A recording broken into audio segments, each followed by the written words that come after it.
नमस्कार बंधुगण, जय गुरुदेव। चलतु आज भिडियोटी को आरंभ करवा। आज भिडियो आम जाना फाल्गुन पूर्णिमा वर्षर प्रथम चंद्रग्रहण होगा पर वर्तमान आसवाक जाऊँगी वर्षर प्रथम सूर्यपराग। यही एप्रिल मसरे होगाक जाऊँगी वर्षर प्रथम सूर्यपराग। माँ दुर्गा नवरात्रि एप्रिल 9 तारिख में आरंभ होगाक बेले यार गोटे दिन पूर्व अर्थात एप्रिल 8 तारिख में होगाक जाऊँगी वर्षर प्रथम सूर्यपराग। यही सूर्यपराग मोट 4 घंटा 25 मिनिट रहिबाक जाऊँगी, जहाँ भारतीय समय अनुसार एप्रिल 8 तारिख राति 9टा 12 मिनिट आरंभ होई यह राति 1:25 मिनिट रे शेष होगाक जाऊँगी। यह भारत में दृश्यमान हेब नाही, यह अमेरिका रे दृश्यमान हब। यह एक पूर्ण सूर्यपराग अवधि हेबाक जाउछि बा पूर्ण सूर्यपराग हेबाक जाउछि। एही सूर्यपराग कारणरू बहुत किछि राशि मानकरे बहुत किछि परिवर्तन हेबाक जाउछि। केउ केउ राशि उपरे सकारात्मक प्रभाव पड़ुथबा बेले किछि राशि उपरे नकारात्मक मध्य प्रभाव पड़िबाक जाउछि। तेबे चलंतु सही नकारात्मक पड़ुथबा बा केउ राशि मानक उपरे सतर्क रहिबा आवश्यक से विषय आम जानिबा। किंतु जानिबा पूर्व प्रथम आम चैनल को सब्सक्राइब करंतु एवं पाखरे आसुवा बेल आइकन को प्रेस करंतु। ता सहित कमेंट बॉक्स रे सहृदय रे हर हर महादेव निहाती लिखंतु।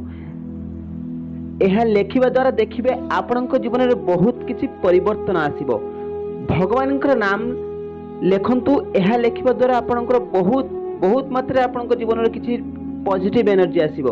ता सहित आम वीडियो को लाइक कमेंट शेयर एवं आम चैनल को सब्सक्राइब करिबारु जम्मारे भूलंतु नहीं, कारण यह करिबा आपनक पई फ्री अटे, बिल्कुल फ्री अटे, किंतु यह आपनक पई मागणा अटे।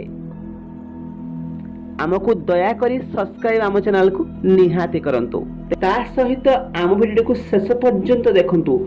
शेष ही आमे आपन किछि टिप्स देबो, जो टिप्स आपनक पई बहुत मूल्यवान रहइबो। तेबे चलंतु वीडियो को आरंभ करिबा। तेबे प्रथम राशि होउची मेष राशि। तेबे प्रथम राशि होउची मेष राशि। वर्षर प्रथम सूर्यपराग मेष राशि उपरे विशेष भाव में प्रभाव पड़ाक जाऊँगी। आपणक जीवन में उत्थान पतन लगी रहा जाऊँगी। कैरियर रे आपण जो माने चाकरी खोजुले बहुत कष्ट होगाक जाऊँगी। जो मैंने चाकरी अन्वेषण रे थिले सेमानंकु आहुरी तांकर टाइम लागिबाक जाऊँगी चाकरी पाइबारे। जो मैंने बिजनेस करथुले तांकर बिजनेस रे लॉस आसीबाक जाऊँगी, जहाँ फल आपणकर आर्थिक स्थिति बिगड़ी जाबाक जाऊँगी। अर्थर अभाव एवं आपणकर बहुत किछि टेंशन आपणक मन को आसीबाक जाऊँगी। प्रीवियस दिन रे आपण जो कर्म करथिले से कर्मर फल आपण पाई परिबे नाही। आपण आर्थिक अवस्था रे बहुत खराब हेबाक जाऊँगी। एई अवधि मध्य आपणकर स्वास्थ्य मध्य खराब होई पारे। आपणकर जीवन साथी सहित किछि संपर्क रे किछि मतभेद होबाक जाऊँगी। आपणकर व्यवसाय रे आपण बहुत बड़ क्षति सहिबाक जाउछंती। एही सूर्यपराग आपणक पई अत्यंत अशुभ हेबाक जाउछि। तेबे द्वितीय राशि हेउछि कन्या राशि। कन्या राशि रो व्यक्ति मानक ऊपर जो माने बिजनेस करथले तांको पई बहुत सतर्कता रहिबा आवश्यक, कारण तांकर बिजनेस रे बहुत बड़ लॉस हेबार संभावना यथेष्ट अधिक रहिछि। एही एप्रिल 8 तारिख में सूर्यपराग हेउथो बेले कन्या राशि व्यक्ति विशेषक उपरे बहुत स्ट्रेस बा बहुत मानसिक चिंतार से माने रहिबाकु जाउछंती। अटक रहितबा आपनकर टंका आपनक पाखकु फेरी आसीबो नाही। आपनकर दाम्पत्य जीवन में बहुत किछि प्रॉब्लम सहिबाकु पड़िबो, बहुत किछि प्रॉब्लम रो सामना मध्य करिबाकु पड़िबो।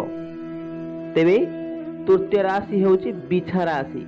बिछा राशि व्यक्ति विशेषक उपरे एही सूर्यपराग आपणक पई नकारात्मक देखा जाउची, कारण सूर्यपराग हेबा द्वारा आपणकर राशि रे बहुत आर्थिक क्षति देखा जाउची। आपणकर दाम्पत्य जीवन भल रहिबो नाही। एथिसहित आपणकर स्वास्थ्य संबंधी समस्या मध्य जारी रहिबो। किछि प्रसंग को नहीं आपणकर मनरे एक बड़ असंतोष होई पारे। जो माने बिजनेस करछन्ती से तांकर बिजनेस रे क्षति सहिबा को पड़िबो। जो माने शेयर मार्केट किंबा म्यूचुअल फंड आदि रे टंका निवेश करछन्ती तांको पई मध्य बहुत लॉस हेबार चांस अधिक रहुची। प्रीवियस दिन रे आपण जो कर्म करथिले से कर्मर फल आपण पाइबे नाही। परिवार आपणकर अशांति बढ़िबा को जाउची।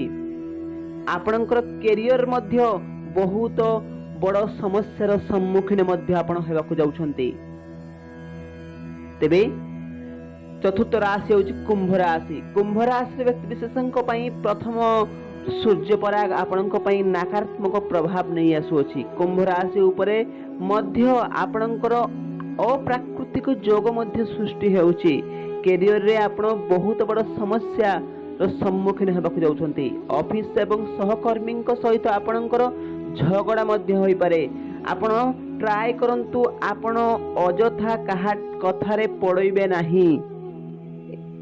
आपणकर परिवार रे आपणकर अशांति लागिबाकु जाउछि। जो माने कोर्ट कचेरी मामला रहितला से मानकर कोर्ट कचेरी मामला आपणकर बहुत भाबी चिंती बा बहुत ये करी चलंतु। आपणको ऊपर शत्रु विजय होबार चांसेस बहुत अधिक रहउछि। आपण यथेष्ट मात्रा रे अधिक कथाबार्ता कहा सहित करंतु नाही। आपण किछि लोकंको ठारू दूरेई रहिबाकु चेष्टा करंतु। यह करिबा द्वारा आपणको पई बहुत भल रहिबो। तेबे पंचम राशि होउछि धनु राशि। धनु राशि व्यक्ति विशेषଙ୍କ उपरे एही सूर्य पराग नकारात्मक प्रभाव सृष्टि करिबाकु जाउछि। आपण जोथरे म्यूचुअल फंड हो किंबा शेयर मार्केट रे हो टंका जदि विनियोग करथिले से टंका आपणकर बहुत लॉस हेबाकु जाउछि। एही समय मध्य आपणकर व्यवसाय रे क्षति हेबाकु जाउछि। परिवार एवं संपर्क मध्य आपणकर जुक्ति तर्क बढ़िबाकु जाउछि। वैवाहिक जीवन आपणकर भल हेबो नाही। आपणकर स्वास्थ्य रे मध्य खराब बा स्वास्थ्य आपणकर खराब दिग आडकु जीवाकु जाउछि। आपणकर पितांक सहित किछि कथा रे आपणकर तर्क मध्य हेबाकु जाउछि। आपणकर बापा मांक सहित आपणकर किछि कथा रे आपणकर किछि तर्क हेबाकु जाउछि। छात्र छात्री मानक पई आपणकर बहुत डी माइंड माने आपण जो लाइन रे अछंती से लाइन रो आपण विच्युत हेबाकु जाउछंती। आपणकर वर्तमान किंबा आपण घरे कहार किछि कथा ठारू आपण दूरेई रहबाकु चेष्टा करंतु। यथेष्ट मात्रा आपण को जे जहा कहूची ताहा को सुनिबाकु चेष्टा करंतु। तापरे आपण उत्तर दियंतु। आपणकर बहुत झगड़ा आदि बा कलह आदि सृष्टि होबार चांसेस बहुत अधिक रहउछि। एही सूर्य पराग आपणक पई बहुत मात्रा रे नेगेटिव शक्ति नहीं आसुअछि। एहा सहित आपण जो माने एबेट्रु आपण किछि भलो काम करि पारिबे नाही। मन रखंतु आपण एथिरे यहाँ परे यार गोटे मास परे मध्य आपण भलो काम करिवे बा शुभ काम किछि करिवे। यहाँ मध्य किछि आपण शुभ काम करिवे नाही। विपुल मात्रा आपणकर आर्थिक क्षति हेबार चांसेस बहुत अधिक रहउछि। तेणु आपण कोनोसी पदक्षेप नेबा पूर्वरु आपण जत्नर सहित आपण सेहाकु नेबा उचित। बा आपण जदि कोनोसी टेंडर आदि फाइल करूचंती बा सिग्नेचर करूचंती ताहाकु यथेष्ट मात्रा रे भाबी चिंती पढ़ी सारिला परे ही आपण ताहाकु सिग्नेचर करंतु। एही समय आपणक पई बहुत बड़ क्षति नै आसुअछि। एही समय रे आपणकर जदि टंका कोनोसी स्थान रे अटकी जाईछि ताहा आपणक पाखकु फेरी आसीबो नाही। तेबे बंधुगण आम भिडियोटी आपनको केमिति लागला हमकु कमेंट बॉक्स निश्चय जणेबे एवं सहृदय रे कमेंट बॉक्स रे हर हर महादेव निहाती लिखिबे। देखिबे प्रभु श्री भोलाशंकर आपनको मध्य कृपा करिवे।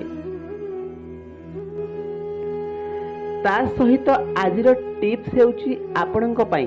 आजिर टिप्स हेउची आपणकर जो प्रॉब्लम सब जीवन रे आसुची सेथिरो आपण केमिति मुक्ति पाइबे। एहार गोटे ही टिप्स हेउची आपण भगवानकर नाम धरंतु। प्रभु श्री भगवानकर प्रभु श्री महादेवंकर कृपा आपणको ऊपर रहिले जेते बड़ बाधा विघ्न मध्य आसु आपणको ठारू दूरेई जीवो। आपण यथा संभव महामृत्युंजय मंत्र पाठ करंतु।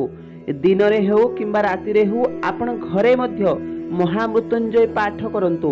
ଏହା ଆପଣ ତା ସହିତ ଆପଣ ମୋବାଇଲରେ ମଧ୍ୟ ମହାମୃତ୍ୟୁଞ୍ଜୟ ଲଗାଇକି ଶୁଣନ୍ତୁ। ଏହା କରିବା ଦ୍ୱାରା ଦେଖିବ ଆପଣଙ୍କ ଜୀବନରେ ବହୁତ କିଛି ମାତ୍ରାରେ ପରିବର୍ତ୍ତନ ନିହାତି ଆସିବ। ଏହାକୁ ପାଳନ କରନ୍ତୁ, ଏହା କରିବା ଦ୍ୱାରା ଆପଣଙ୍କର ବହୁତ ଭଲ ରହିବ। ତେବେ ବନ୍ଧୁଗଣ, ଆମ ଭିଡ଼ିଓଟି ଆପଣଙ୍କୁ କେମିତି ଲାଗିଲା ଆମକୁ କମେଣ୍ଟ ବକ୍ସରେ ନିଶ୍ଚୟ ଜଣାଇବେ ଏବଂ ସହୃଦୟରେ କମେଣ୍ଟ ବକ୍ସରେ ହର ହର ମହାଦେବ ନିହାତି ଲେଖିବେ। ଦେଖିବେ ପ୍ରଭୁ ଶ୍ରୀ ଭୋଳାଶଙ୍କର ଆପଣଙ୍କୁ ମଧ୍ୟ କୃପା କରିବେ। ତା ସହିତ ଆମ ଚ୍ୟାନେଲଟିକୁ ସବସ୍କ୍ରାଇବ୍ କରିବାରୁ ଜମାରୁ ଭୁଲନ୍ତୁ ନାହିଁ, କାରଣ ଏହା କରିବା ଆପଣଙ୍କ ପାଇଁ ଫ୍ରି ଅଟେ, ବିଲକୁଲ ଫ୍ରି ଅଟେ, କିନ୍ତୁ ଏହା ଆମ ପାଇଁ ବହୁତ ମୂଲ୍ୟବାନ ଅଟେ। ତେବେ ବନ୍ଧୁଗଣ, ଆମ ଭିଡ଼ିଓଟିକୁ ଶେଷ ପର୍ଯ୍ୟନ୍ତ ଦେଖିଥିବାରୁ ଆପଣଙ୍କୁ ଅଶେଷ ଅଶେଷ ଧନ୍ୟବାଦ।